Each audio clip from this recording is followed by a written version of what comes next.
My parents expected me to pay off my spoiled sister's debt, but I said no and cut them off. All right, let's get started. Hey guys, so this is one of those posts where you just kind of need to vent because I don't even know where to start. Family drama is exhausting, and mine is next level lately. I'm Theo, 30 male, and if you ask anyone who knows me, they'll tell you I've been on my own since I was 18, paid for my own college, worked my butt off, and never asked my parents for anything. But apparently, that doesn't mean I get to live my life in peace. Nope, it just means I'm the family problem solver by default. It all started when my mom called me out of nowhere. Now, my mom, Lorraine, doesn't call for a chat. She's not the kind of mom who calls to ask how your day is or what you had for lunch. If she calls, it's because something's wrong and she needs me to fix it. So when her name popped up, I already knew this wasn't going to be good. I answered, and she jumped straight into the awkward small talk, which isn't her thing at all. Hey Theo, how's work? Still doing finance stuff? She asked like she hasn't ignored my job description for the last decade. I played along because I was curious. Yeah, Mom's still doing finance. What's up? That's when she dropped it. Your sister is in trouble. Now, I wish I could say I was surprised, but I wasn't. My sister, Savannah, 27F, has a long history of creating chaos and expecting everyone else to clean it up. Over the years, her messes haven't just been minor inconveniences. They've been full-blown disasters that always seem to land on my shoulders. Take the time she borrowed my car without asking, only to crash it while texting. She called me in a panic, sobbing about how she didn't know what to do, and like an idiot, I dropped everything to help her out. I dealt with the insurance, paid the deductible, and even let her off the hook for the damage she caused because she swore she'd never do anything like that again. But she did. Or the time she convinced me to co-sign for her first apartment because she just needed a little help to get started. 3 months later, she stopped paying rent, goes to the landlord, and left me with the fallout. I spent months fighting to fix my credit while she conveniently moved back in with our parents, acting like it wasn't a big deal. It's not just that she screws up, it's that she never faces the consequences. Every time she messes up, someone, usually me, has to step in to fix it while she plays the victim. And the worst part? She doesn't even show a hint of gratitude. It's like she thinks the world owes her a safety net. So when my mom called me about Savannah being in trouble, I didn't feel panic or concern. I felt tired. Tired of being dragged into her messes. Tired of being the one who always pays the price for her recklessness. Honestly, I was more surprised it had taken this long for something big to happen. I sighed, already dreading what I was about to hear. What kind of trouble? I asked. I wasn't asking because I wanted to help. I was asking because I wanted to know just how bad this one was going to be. Then she hit me with it. Savannah had racked up $43,500 in debt. 40 grand. I had to repeat it in my head just to process it. How does someone even get to that point? Apparently, she'd been spending money she didn't have, again. But this time, it wasn't just credit card companies she owed. She'd borrowed money from some shady people, the kind you don't just ignore when the bills pile up. And now they were coming after her. And my mom's brilliant solution to this mess? Me, obviously. Because why wouldn't it be? In her mind, I was the one with a steady job, the responsible sibling, the guy who could always be counted on to fix the unfixable. It didn't matter that Savannah screwed up. That wasn't the issue. The issue was that I wasn't rushing in to save her. You need to help her, she said, like my role as the family ATM had already been decided. I sat there for a second, letting it sink in. I asked, help how exactly? You've done so well for yourself, Theo. You can pay it off for her, she said, as casually as if she were asking me to swing by and grab takeout. I actually let out a short laugh. Not because it was funny, but because I couldn't believe what I was hearing. Mom, I didn't borrow that money. Why should this be my responsibility? I'm not paying anything. The silence that followed was heavy, like she was processing the fact that I just outright refused. Then she snapped, launching straight into full-blown guilt mode. She's your sister. Family helps each other. Do you want her to get hurt? Is that what you want? Her words came fast, almost frantic, like she couldn't believe I wasn't immediately jumping in to save Savannah. It wasn't a request. It was an accusation, as if my refusal was the real problem here, not the choices Savannah had made. I took a deep breath, trying not to lose it. Mom, I've helped her before. Multiple times. And what does she do? Blow it all on designer bags, fancy vacations, and God knows what else. She doesn't take responsibility for anything because you and Dad have always bailed her out. I'm not doing it this time, but apparently that logic didn't register. Savannah's struggling, Theo, she shot back. She's not like you. She's not strong enough to handle this. Struggling? I repeated. She's reckless. She spends money she doesn't have, and now she's in deep with some shady people. And instead of dealing with it herself, she's expecting me to swoop in and clean up her mess again. She's your sister. Mom snapped. Family looks out for each other. No, Mom. Family doesn't take advantage of each other. I said, my voice firm. This isn't me turning my back on Savannah. This is me refusing to enable her bad decisions. She needs to grow up and face the consequences for once. Mom wasn't having it. Do you want her to get hurt, Theo? Do you want that on your conscience? Look, I'm not heartless. I don't want anything bad to happen to Savannah. But let's be real here. She's an adult. A 27-year-old adult who knew what she was getting into when she borrowed that money. I told my mom exactly that, but she wasn't having it. She's not as strong as you, Theo, she snapped. You've always had it together, and she hasn't. You can afford to help her. It's the least you can do after all we've done for you. I said, done for me? Like what? Making me pay rent the minute I turn 18? Refusing to help with my college tuition? Yeah. Thanks for all that support, Mom. She went silent for a second, but then she came back swinging. If you don't help, we'll have no choice but to cut you off. Do you want that? I couldn't help but laugh. Cut me off from what? You don't support me. I've been on my own for over a decade. Your threats don't work on me. And with that, I hung up. After that day, they were all silent. And I wish I could tell you that was the end of it, but it was just the beginning. The silence didn't last long. I guess I underestimated just how determined my mom could be when she wanted something. After I shut her and my dad down, they shifted gears. If the direct approach wasn't going to work, they were going to guilt me into submission. And when I say they went all out, I mean all out. It started with the text, simple at first. Messages like, I just don't understand how you can let this happen to your sister. Then, as the days went by, they got more dramatic. Do you know the kind of people Savannah is dealing with? They're dangerous, Theo. I can't sleep at night worrying about her. I ignored them at first because, honestly, I didn't have the energy to deal with the manipulation. But they didn't stop. Instead, Mom stepped it up with the voice messages. And let me tell you, she's got this talent for sounding like she's holding back tears, even when she's not. Theo, she said in one, Savannah might not make it out of this if you don't help. I don't think I can live with myself if something happens to her. It was like a masterclass in guilt tripping. If they gave out awards for this kind of thing, she'd be a 3-time champion by now. Then my dad, Marshall, decided to jump in. He's usually more of a silent player in these family dramas, but not this time. He left me a voicemail that started out calm enough. Hey Theo, just calling to check in. But then, of course, it shifted. Look, I know your mom can come on a bit strong, but this is serious. Savannah's in deep, and we can't fix this without you. You've always been the strong one, the dependable one. Don't let us down now. That line, the dependable one, man, it set me off. I've spent my whole life being the dependable one, and all it's ever gotten me is more responsibility and less appreciation. Dependable doesn't mean I'm a doormat, though apparently they missed the memo. But the guilt avalanche didn't stop there. They decided to bring in reinforcements, the extended family, out of God knows where. I started hearing from my Uncle Greg, who I hadn't spoken to in years. He called me out of nowhere, acting like we were best friends. Hey Theo, long time no talk. How's life? I knew immediately why he was calling, but I let him ramble for a bit before he got to the point. You know, family's important, he said in that overly earnest tone people use when they're about to say something they know you won't like. And Savannah's just she's struggling. We all go through rough patches, and sometimes we need a little help. Greg, listen, I interrupted. Did my mom put you up to this? He laughed nervously like I caught him. Well, she might have mentioned it. I didn't even let him finish. Look, I appreciate you reaching out, but I'm not paying Savannah's debt. It's not my responsibility. You'd think that would have been the end of it. But nope. The next day, it was my Aunt Deborah. Then my cousin Emily. They all had the same script. Savannah's in trouble. She needs help, and you're the only one who can save her. I don't understand why all of them are that concerned about Savannah. It's not like she's some helpless kid who made an honest mistake. She's a grown adult who spends money like it's Monopoly cash, and then acts shocked when the bill comes due. What made it worse was that none of them even tried to understand my side. When I explained that I wasn't willing to throw away $43,500 for someone else's mistakes, they acted like I was speaking another language. But she's your sister, they'd say, like that was supposed to magically change my mind.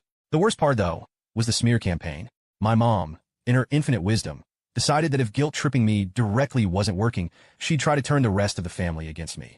She started telling everyone in the family group chat, which I left a long time ago, that I was self-absorbed, ungrateful, and a total piece of expletive. According to her, I had forgotten where I came from and was too wrapped up in my fancy city life to care about my family.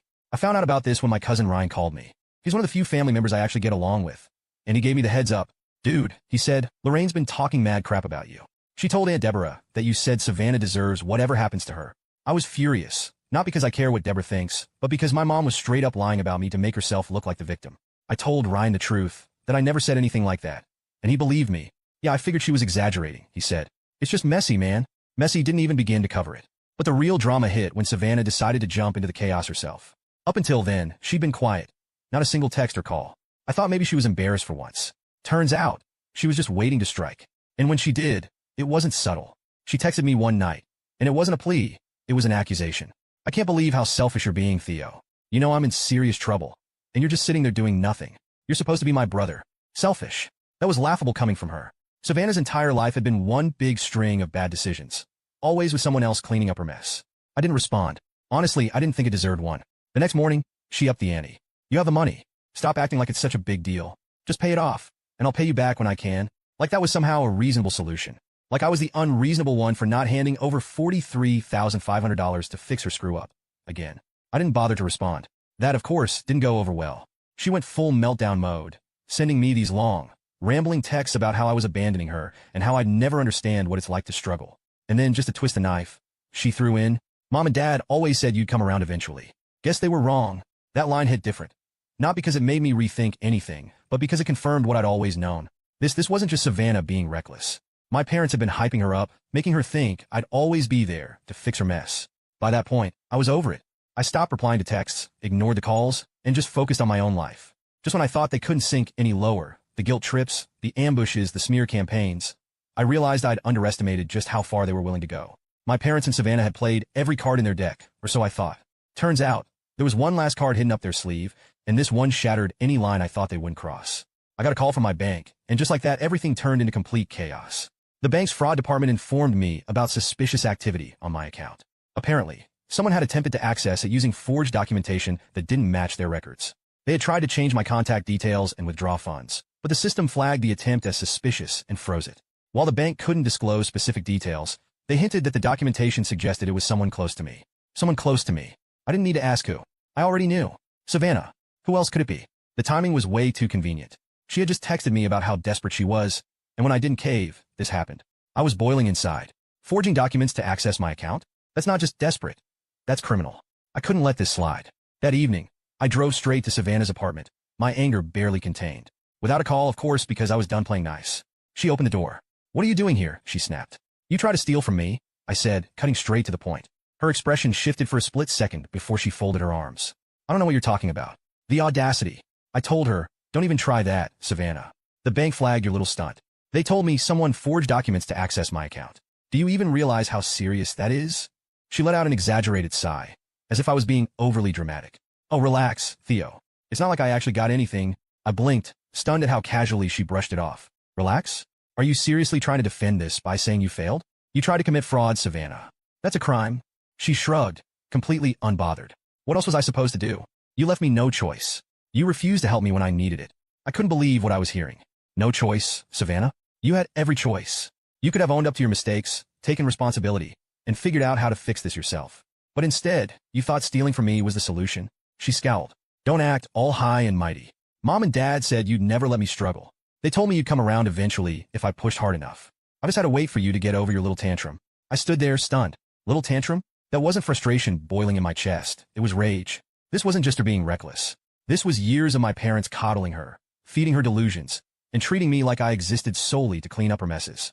"Unbelievable," I muttered, more to myself than to her. "Do you even understand what you've done, Savannah? You crossed the line.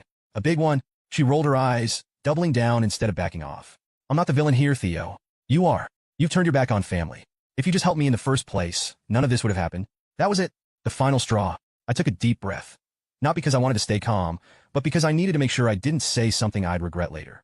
"I'm done," I said, turning toward the door. But before I left, I looked back at her one last time. "If you ever try something like this again, I won't just cut you off. I'll make sure the cops know exactly what you did. Grow up, Savannah. You're not a child anymore." I didn't wait for her response. I headed back to my car, my mind racing. How did it get this bad? How had my family gotten so toxic that my own sister thought it was okay to steal from me and blame me for it? I knew this was it. There was no coming back from this. I had to cut ties for good, but I knew it wasn't going to be that simple. My parents weren't going to let this go. Savannah wasn't going to let this go. And if they thought I was just going to roll over and take it, they were dead wrong. And I was right. The next day my mom called.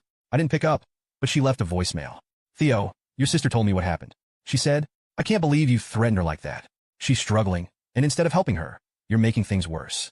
You should be ashamed of yourself." I played the message 3 times just to make sure I heard her right. Savannah tried to steal from me, and somehow, I was the bad guy. It was so ridiculous I didn't respond. What was the point? They weren't going to see reason, but that didn't mean I was just going to let it slide.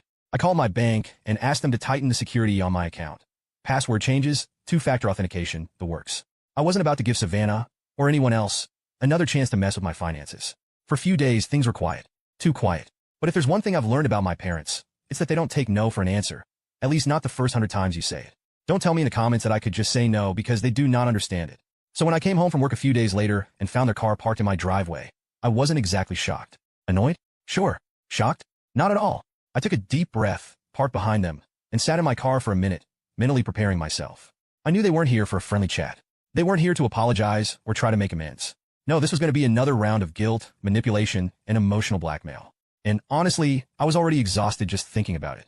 When I finally stepped out of my car, my mom was standing by the front door looking like she was about to deliver some kind of lecture. My dad was staring at the ground, like he'd rather be anywhere else.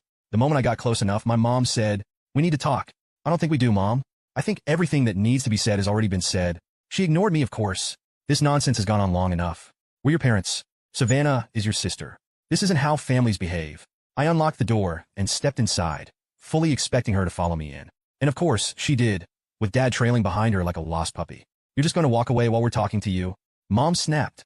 No, I'm going inside my house, so I don't have to stand outside listening to more of your nonsense, I replied. If you're going to lecture me, you might as well do it where I'm comfortable. She didn't appreciate my tone, but honestly, I didn't care. She'd already crossed every boundary I'd tried to set, so why bother pretending I was okay with this? My mom wasted no time jumping into her usual spiel. Theo, you need to stop this stubbornness. Savannah is struggling, and it's your responsibility as her brother to help her. She's family. Yeah, family. I totally get it, I said. Let me tell you something about family, Mom. Family doesn't lie, steal, and manipulate to get what they want.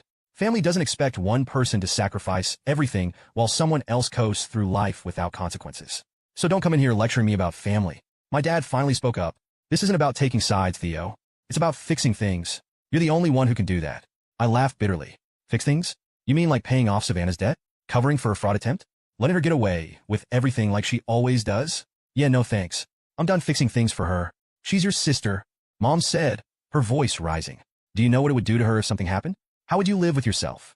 And how do you live with yourselves? I shot back. You've spent her entire life enabling her, making excuses for her, and throwing me under the bus whenever it's convenient. You created this problem, not me. So don't you dare try to make me feel guilty for not cleaning up your mess. Mom's face turned red. I thought she might actually explode. If you're not going to help, then we'll have no choice but to cut ties with you.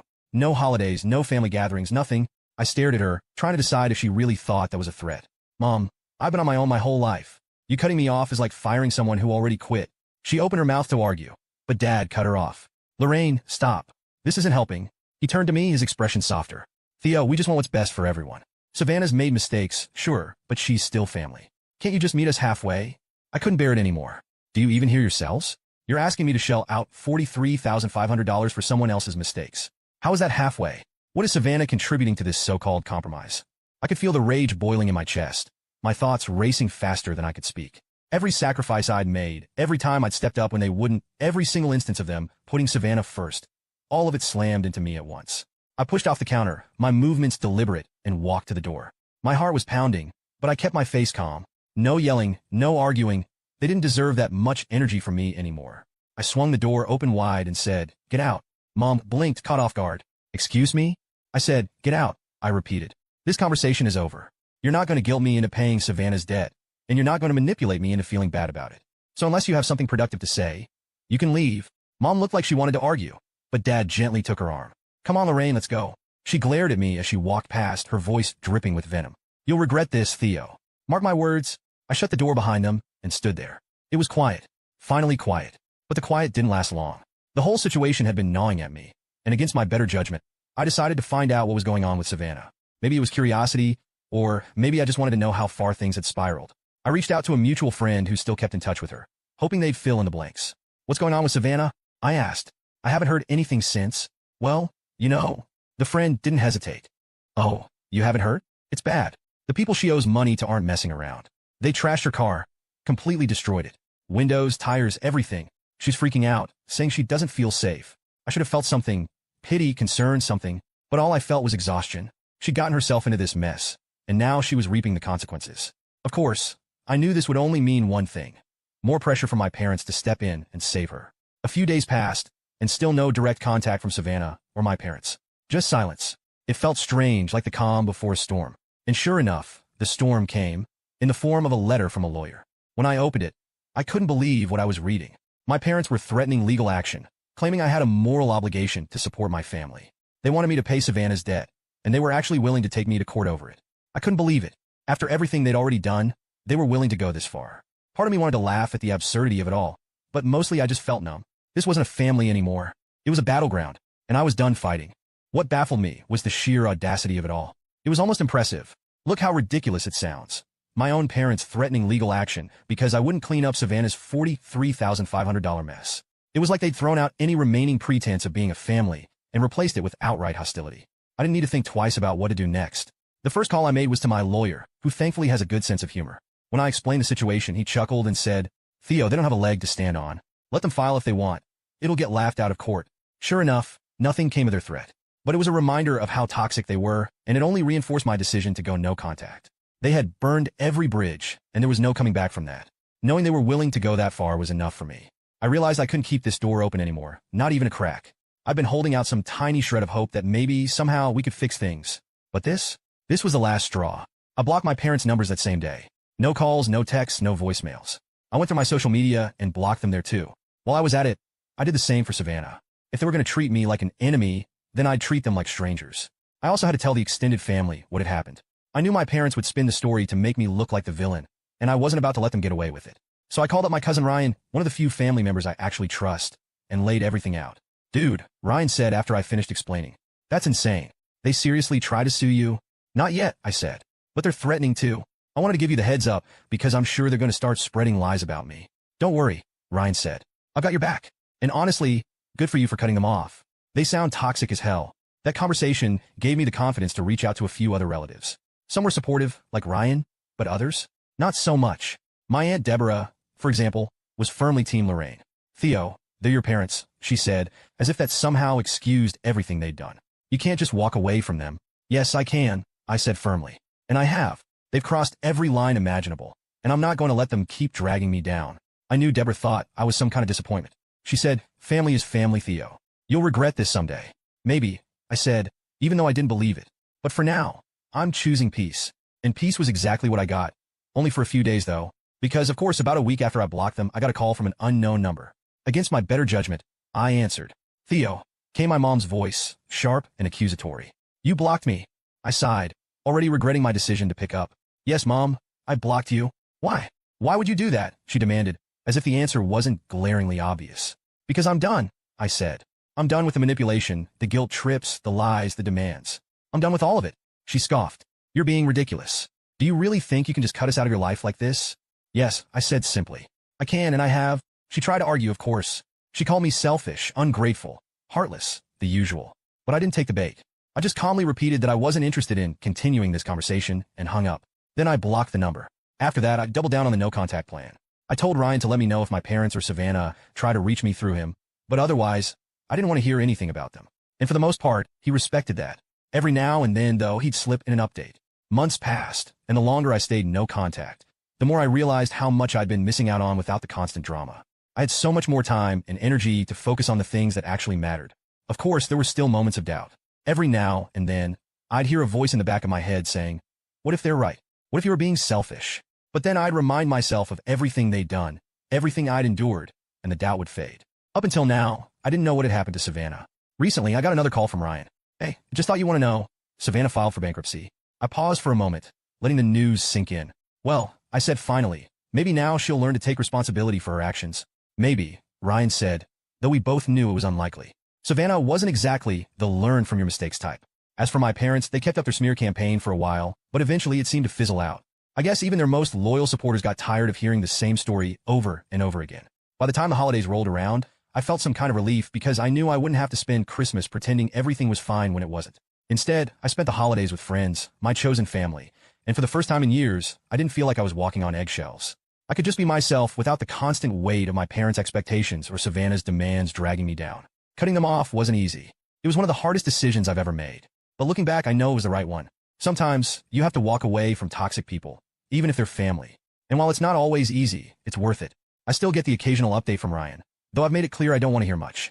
Last I heard, my parents were still trying to rebuild their reputation, and Savannah was struggling to find her footing after the conviction. I wish I could say I felt bad for them, but I don't. They made their choices, and now they're living with the consequences. As for me, I refuse to be a fool dancing on the strings held by all of those big shots. I'm moving forward, and I've surrounded myself with people who actually care about me and respect my boundaries. I'm focusing on my career, my hobbies, and my happiness. And while I don't know what the future holds, I know one thing for sure.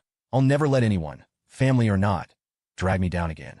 Thanks for sticking with me through this wild ride. If you've got toxic people in your life, I hope my story gives you the courage to stand up for yourself. You deserve better. We all do.